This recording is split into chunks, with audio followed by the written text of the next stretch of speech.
আসসালামু আলাইকুম রহমতুল্লাহ। সম্মানিত আমার দিনী ভাই ও বোনেরা, আপনারা ভালো আছেন? আলহামদুলিল্লাহ, আমিও ভালো আছি। 6টি কাজ মানুষের সর্বনাশের কারণ। আমি কিছু নসিহতমূলক কথা আপনাদের বলছি, আপনারা শুনবেন।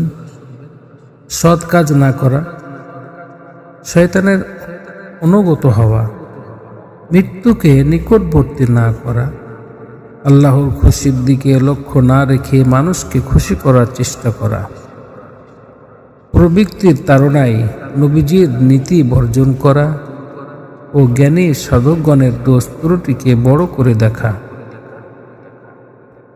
সম্মানিত হাজিরিন, আমরা এই 6টি কাজ মানুষের সর্বনাশ করে, আমরা যদি এগুলা থেকে পরিত্যাগ করতে পারি, অবশ্যই আমরা কামিয়াবি অর্জন করতে পারব।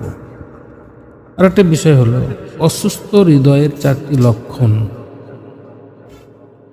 1, সে ইবাদতে স্বাদ পাইবে না, তার মনে আল্লাহর ভয় থাকে না, পার্থিব কার্যকলাপ থেকে উপদেশ গ্রহণ করে না, জ্ঞানের কথা শুনেও তার চর্চা করে না।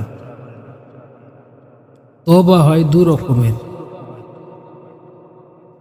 আমিত্ব ত্যাগের উদ্দেশ্যে তওবা করা এবং আল্লাহর দরবারে লজ্জাবশত তওবা করা।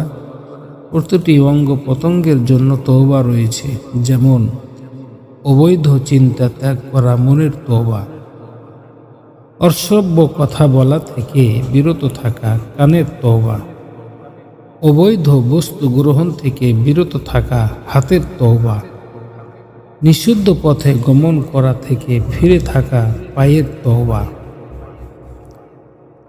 ব্যভিচার থেকে বিরত থাকা হলো গুপ্তাঙ্গের তওবা। কোনো কিছু চাইবে নম্রতা ও ভদ্রতার সঙ্গে, রক্ষতা ও আদেশ নির্দেশের ভঙ্গিতে নয়।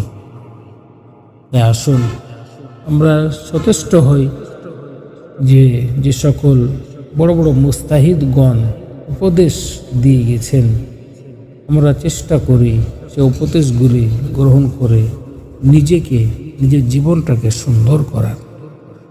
তাই আসুন আমরা দিনই আলোচনাতে মনোযোগ হই, আমল করি। আল্লাহ পাক আমাদের সকলকে সেই তৌফিক দান করুক, বলুন আমিন।